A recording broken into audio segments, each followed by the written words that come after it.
Hello students, welcome to GA Max, Chapter 11, Integral Calculus, Exercise 11.5. இந்த எக்ஸசைஸில் கொடுத்துருக்கிற functions எல்லாம் டைரெக்டாக அப்படியே ஃபார்முலாவில் அப்ளை பண்ணுற மாதிரி இருக்காது. ஸோ நம்ம என்ன பண்ணுவோம் அப்படின்னா, இந்த கொடுத்துருக்கிற ஃபங்க்ஷன்ஸை வந்து என்ன பண்ணுவோன்னா கொஞ்சம் ரீஅரேஞ்ச் பண்ணி நமக்கு எப்படிலாம் சிம்பிளிஃபிகேஷன்ஸ் பண்ண முடியுமோ அது மாதிரிலாம் பண்ணிவிட்டு, ஃபார் எக்ஸாம்பிள் சம்டைம்ஸ் வந்து a minus b whole square formula வச்சு எக்ஸ்பேண்ட் பண்ணுற மாதிரி வரும், a plus b the whole square வச்சு பண்ணுற மாதிரி வரும், க்யூப் வச்சு பண்ணுற மாதிரி வரும். இப்போ இந்த கொஷின் எக்ஸசைஸில் ஃபர்ஸ்ட் கொஷின் கொடுத்துருக்காங்க இல்லையா, இந்த மாதிரி ஒவ்வொரு டேர்மையும் தனித்தனியாக இந்த எக்ஸ் ஸ்கொயரால் டிவைட் பண்ணி நம்ம ஸ்ப்ளிட் பண்ணிட்டு பண்ணுற மாதிரி வரும். அதை தான் நம்ம என்ன சொல்லுவோம் அப்படின்னா இன்டகிரேஷன் பை டீகாம்போசிஷன் அப்படின்னு சொல்லுவோம். டீகாம்போசிஷன்னா அப்படியே பிரிச்சிடுறது.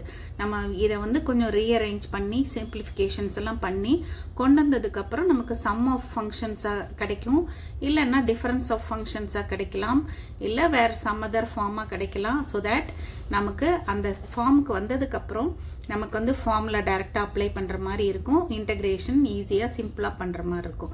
அதை தான் மெத்தட், இன்டகிரேஷன் பை டீகாம்போசிஷன் மெத்தட்னு சொல்கிறோம். ஸோ எக்ஸசைஸில் ஃபர்ஸ்ட் கொஷின் இப்படி கொடுத்துருக்காங்க, இன்டகிரேட் வித் ரெஸ்பெக்ட் டு எக்ஸ்ன்னு கொடுத்துருக்காங்க. ஸோ இந்த ஃபங்க்ஷனை பார்த்தோன்னே நம்ம டைரெக்டாக அப்படியே ஃபார்முலா போடுற மாதிரி இல்லை. அதனால நம்ம என்ன பண்ணிடலாம் அப்படின்னா, ஒவ்வொரு டேர்ம்ஸையும் தனித்தனியாக அந்த எக்ஸ் ஸ்கொயர் வந்து காமன் டினாமினேட்டர், அதனால் ஒவ்வொரு டேர்ம்ஸையும் இந்த டேர்மையும் நம்ம எக்ஸ் ஸ்கொயரால் தனித்தனியாக நம்ம டிவைட் பண்ணிவிட்டு தென் சிம்பிளிஃபை பண்ணிவிட்டு அப்புறம் you can integrate. Okay, so இங்கே வந்து என்ன ஆயிரும், நமக்கு 4x square divided by x ஸ்கொயர்னு வந்துருச்சு, and minus 3x by x square plus 2 by x square dx. Okay, இப்போ என்னெல்லாம் கேன்சல் பண்ணுதுன்னு பாருங்கள் கேன்சல் பண்ணிடுங்க. ஸோ இங்கே எக்ஸ் ஸ்கொயர் கேன்சல் ஆகி எக்ஸ் இருக்கும், இங்கே எக்ஸ் ஸ்கொயரே கேன்சல் ஆகிரும், இங்கே வந்து நியூமரேட்டில் ஒரு எக்ஸ் கேன்சல் ஆகிரும். ஸோ இதை நம்ம எழுதிக்கலாம் என்னென்ன டேர்ம்ஸ் இருக்குன்ட்டு. ஸோ ஃபஸ்ட் ஒன் டேர்மில் வந்து நமக்கு என்ன இருக்குது, எக்ஸ் இருக்குது. செகண்ட் டேர்மில் என்ன இருக்குது, ப்ளஸ் 4 மட்டும் இருக்குது. தேர்ட் டேர்மில் என்ன இருக்குது, 3 பை எக்ஸ் இருக்குது. So minus 3 divided by x இருக்குது. அண்ட் ஃபோர்த் டேர்மில் 2 பை எக்ஸ் ஸ்கொயர்னு இருக்குது. அது இன்டகிரேஷனுக்காக இந்த எக்ஸ் ஸ்கொயரை வந்து மேலே பவர் -2ன்னு எழுதிருங்க. இப்போ you can integrate these functions easily. Okay, இங்கே வந்து நமக்கு எத்தனை டேர்ம்ஸ் இருக்குது, 1 2 3 4 டேர்ம்ஸ் இருக்குது.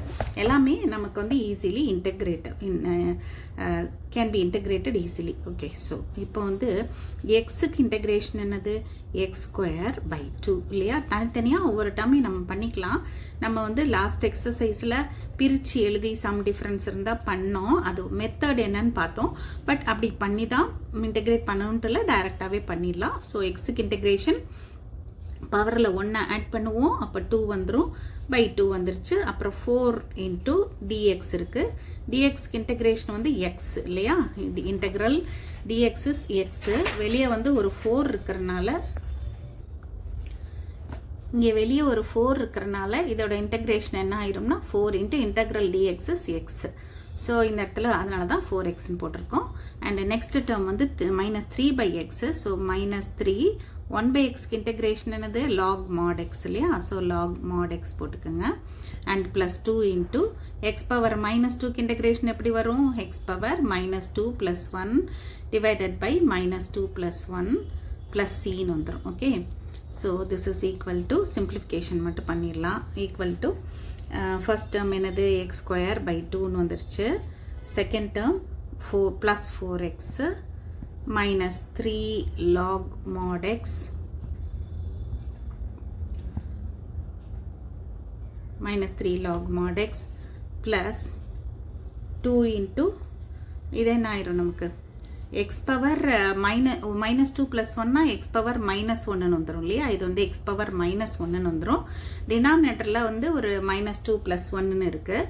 ஸோ இதுவும் 1 - 2 இஸ் -1ன்னு வந்துடும். அப்போ இந்த term it self becomes negative. அதனால் நம்ம இந்த இடத்துல வந்து மைனஸை டேரெக்டாகவே போட்டுக்கலாம். ஸோ இந்த இடத்துல வந்து என்ன வந்துடும் நமக்கு மைனஸ் அப்படின்னு வந்துடும் 2 இருக்குது. அண்ட் இதை நம்ம பார்த்தோம் எக்ஸ் பவர் மைனஸ் 1ன்னு வந்துடும்னு. அதை வந்து நம்ம என்ன எப்படி எழுதிடலாம் 1/xன்னு எழுதிடலாம்.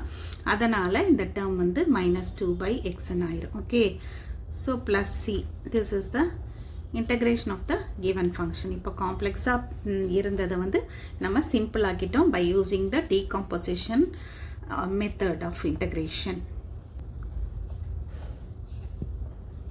இப்போ இந்த ஃபங்க்ஷன் செகண்ட் கொஸ்டினில் integral √x + 1/√x the whole square கொடுத்துருக்காங்க. இதை பார்த்தோன்னே உங்களுக்கு என்ன தெரியுது a + b whole square formula வச்சு எக்ஸ்பேண்ட் பண்ணிக்கலாம்னு தெரியுது. Okay, so a + b whole square formula வச்சு எக்ஸ்பேண்ட் பண்ணிக்குவோம். a² + 2ab + b² இதை வச்சு நம்ம எக்ஸ்பேண்ட் பண்ணிவிட்டு இன்டெகிரேட் பண்ணிட வேண்டியதான். So the first term will be a² √x the whole square + 2ab + 2 into a வந்து √x, b வந்து 1/√x plus b² னா 1/√x whole square. ஓகே, இப்போ வந்து மொத்தமாக dx போட்டுக்கலாம். So this is equal to இது என்ன ஆயிரும், what is √x²? It is x. இங்கே இது ரெண்டும் கேன்சல் ஆயிரும். So +2 plus 1/√x² is 1/x. Okay, so இப்போ வந்து இன்டெகிரேஷன் நமக்கு ரொம்ப simple. So this is equal to எக்ஸுக்கு இன்டெகிரேஷன் என்னது, பவரில் 1 இருக்குது. ஸோ 1 ஆட் பண்ணிட்டோம்னா 2, அந்த 2வை டிவைட் பண்ணிடணும். ப்ளஸ் இங்கே வந்து 2 மட்டும் இருக்குது, 2 கான்ஸ்டன்ட்டு. இன்டெக்ரல் dx இருக்குது. ஸோ வந்து இன்டெக்ரல் dx என்ன பார்த்தோம், நம்ம எக்ஸ்ன்னு பார்த்தோம். அதை வந்து எப்போ ஞாபகம் வச்சுக்கோங்க, integral dx is equal to X. Okay, and 1/x இருக்குது. அடுத்த டைம் வந்து 1/x இருக்குது. இந்த 1/xக்கு வந்து integration log mod x. Okay, log mod x plus c. Okay, இப்போ பார்க்க காம்ப்ளிகேட்டடாக தெரிஞ்ச அந்த ஃபங்க்ஷனை நம்ம எக்ஸ்பேண்ட் பண்ணிட்டு பண்ணனால இது வந்து இப்போ நமக்கு சிம்பிளாக முடிஞ்சிருச்சு. இதுதான் மெத்தட் ஆஃப் டீகாம்போசிஷனுடைய அட்வான்டேஜ் நமக்கு. தேர்ட் கொஸ்டின், ப்ராடக்ட் ஆஃப் 2 ஃபங்க்ஷன்ஸாக கொடுத்துருக்காங்க. ஸோ இதுவும் பார்த்தோன்னே நமக்கு வந்து எப்படி பண்ணுறதுன்ற ஒரு எந்த ஃபார்முலாவும் டேரெக்டாக அப்ளை பண்ண முடியாத மாதிரி இருக்குது. ஸோ நம்ம என்ன பண்ண போகிறோம், இதுனா டேர்ம் பை டேர்ம் மல்டிப்ளை பண்ணி வச்சுட்டு அப்புறமா நம்ம சிம்பிளாக இன்டெகிரேட் பண்ண போகிறோம். ஸோ ஃபஸ்ட் டேர்ம் மல்டிப்ளை பண்ணிக்கோங்க, 72xன்னு வந்துடும். அதுக்கப்புறம் ஃபஸ்ட் டேர்மையும் இங்கே உள்ள செகண்ட் டேர்மையும் மல்டிப்ளை பண்ணிக்கோங்க, ப்ளஸ் 8x² வந்துடும். தென் இங்கே செகண்ட் டேர்மையும் இந்த ஃபஸ்ட் டேர்மையும் மல்டிப்ளை பண்ணிக்கோங்க, it's -180. And second term multiply பண்ணிட்டீங்கன்னா -20xன்னு வரும். ஓகே, இப்போ வந்து டேர்ம் பை டேர்ம் மல்டிப்ளை பண்ணியாச்சு. இதை வந்து அப்படியே நம்ம dx போட்டுட்டு இன்டெகிரேட் பண்ணிட வேண்டியது தான். ஸோ 72 கான்ஸ்டன்ட் அப்படியே வச்சுக்கோங்க. அண்ட் எக்ஸ் இருக்குது, xdx இருக்குது. ஸோ எக்ஸோட பவரில் 1 இருக்கனால எக்ஸோட இன்டெகிரேஷன் x²/2ன்னு வந்துடும். ப்ளஸ் 8 x²க்கு இன்டெகிரேஷன் பவரில் 1 ஆட் பண்ணிடுங்க, 3 இந்த நம்பரால் டிவைட் பண்ணிடுங்க. அண்டு -180 இருக்குது. 180 இன்டெக்ரல் dx இருக்குது. ஸோ இன்டெக்ரல் dx இஸ் எக்ஸ்ன்னு பார்த்தோம். அண்ட் -20 இன்ட்டு இது ரெண்டையும் நம்ம ஆட் பண்ணிட்டு கூட பண்ணியிருக்கலாம், நோ ப்ராப்ளம். இப்போ -20 இன்ட்டு x²/2 திரும்ப நம்ம பண்ணிட்டு கூட நம்ம ஆட் பண்ணிக்கலாம். ஸோ இங்கே வந்து 10 வந்துடுச்சு, இங்கே வந்து 36 வந்துடுச்சு.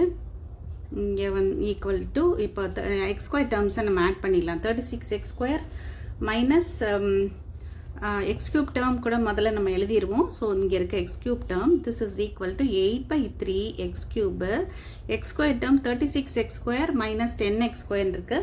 So that will be plus 26x². And x term is -180x. இப்போது இன்டெகிரேஷன் எப்போ முடியுதோ அந்த இடத்துல நம்ம இன்டெகிரல் கான்ஸ்டன்ட் ஆட் பண்ணிடுவோம். So plus c. This is the integration of the given function.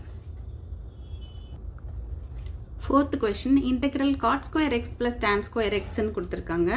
So இப்போ வந்து cot²xக்கும் tan²xக்கும் நமக்கு டேரெக்டாக ஃபார்முலா இல்லை இன்டெகிரேஷனில். ஸோ இதை கொஞ்சம் நம்ம ரீஅரேஞ்ச் பண்ணிவிட்டு பண்ணிக்கலாம். நமக்கு ஃபார்முலா எதுக்கு இருக்குது அப்படின்னா cosecant²xக்கும் secant²xக்கும் ஃபார்முலா இருக்குது. அதனால் இந்த cot²xை வந்து it can be identities use பண்ணி தேர்ட் ஐடென்டிட்டி யூஸ் பண்ணி cot²x can be written as cosecant² -1. அதாவது இதை இப்படி எழுதியிருக்கேன். And this tan²x can be written as tan²xங்கிறது என்னது, secant²x -1. Okay, secant²x -1. Okay, so இப்படி எழுதிட்டு இப்போ நம்ம என்ன பண்ணிடலாம், அதை ஸ்ப்ளிட் பண்ணிடலாம். ஈக்குவல் டு இன்டெக்ரலில் கொசீக்கன் ஸ்கொயர் எக்ஸ் இருக்குது.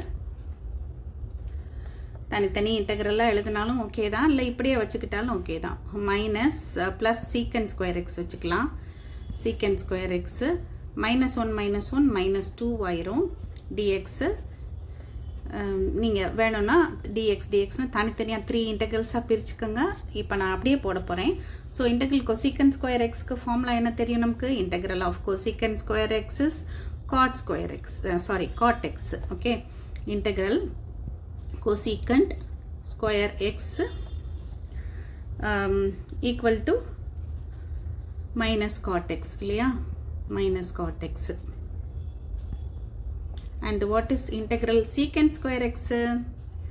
integral secant square x dx. எப்போ integral symbol போடுறோமோ அங்கெல்லாம் நம்ம வந்து dxங்கிறத கண்டிப்பாக எழுதணும். secant square xக்கு ஃபார்முலா என்ன நமக்கு? tan xன்னு தெரியும், tan x plus cன்னு. ஸோ அப்படியே சப்ஸ்டியூட் பண்ணிடுங்க. இதுக்கு வந்து tan xன்னு வந்துடும்.